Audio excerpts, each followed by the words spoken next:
నమస్తే, నేను advocate Srinivas Chauhan. Digital audio recordings, phone recordings, chattings న్యాయస్థానాలు ఎవిడెన్స్గా తీసుకుంటాయా? సో మిత్రులారా, మన దేశంలో జూలై 1, 2024 నుంచి 2 కీలకమైనటువంటి క్రిమినల్ చట్టాలు అమలులోకి వచ్చినాయి. ఒకటి భారతీయ న్యాయ సంహిత చట్టము, 2 భారతీయ నాగరిక్ సురక్ష సంహిత చట్టము. గతంలో ఈ చట్టాలను మనము ఐపీసీ, సిఆర్పిసి అని పిలిచేటోళ్ళం. సో కొత్త చట్టాలు మన దేశంలో అమలులోకి వచ్చినాయి కాబట్టి ఆ చట్టాల ప్రకారంగానే ఇప్పుడు ఎఫ్ఐఆర్ నమోదవుతున్నాయి. ఆ చట్టాల ప్రకారంగానే న్యాయస్థానాలు కేసులను విచారణ చేసి శిక్షలు విధిస్తాయి.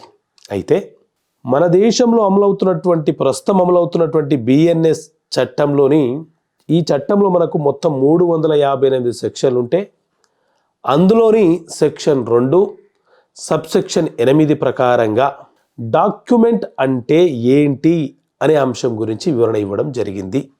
గతంలో ఏదైనా లిఖితపూర్వకంగా ఉన్న పేపరు, లేకపోతే బొమ్మలతో కూడుకున్నది, సింబల్లతో కూడుకున్నవి, ఆ డాక్యుమెంట్లు మాత్రమే డాక్యుమెంట్లుగా పిలిచినారు.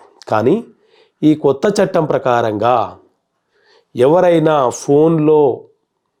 ఫోన్ రికార్డింగ్లో దొరికినటువంటి సమాచారాన్ని, digital recording, chatting, phone calls, ఇలా ఎలక్ట్రికల్ మోడ్లో దొరికే ప్రతిదీ కూడా డాక్యుమెంట్తో సమానము అని చెప్పి ఈ కొత్త చట్టంలో పేర్కొనడం జరిగింది.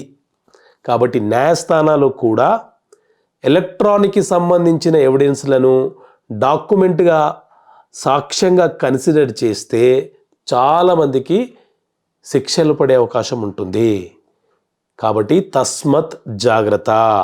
కొత్త చట్టాల ప్రకారంగా నేరస్తులు ఫోన్లో, చాటింగ్లో, మెసేజ్ల రూపంలో అసభ్యకరమైనటువంటి మెసేజ్లు పంపించినా, అసభ్యకరంగా మాట్లాడినా, బెదిరించినా అవన్నీ రికార్డులు ఉంటే వాటిని ఎవిడెన్స్గా న్యాయస్థానం తీసుకుంటుంది. వాటి ప్రకారంగా పనిష్మెంట్లు ఇస్తుంది. తస్మత్ జాగ్రత్త. Thank you.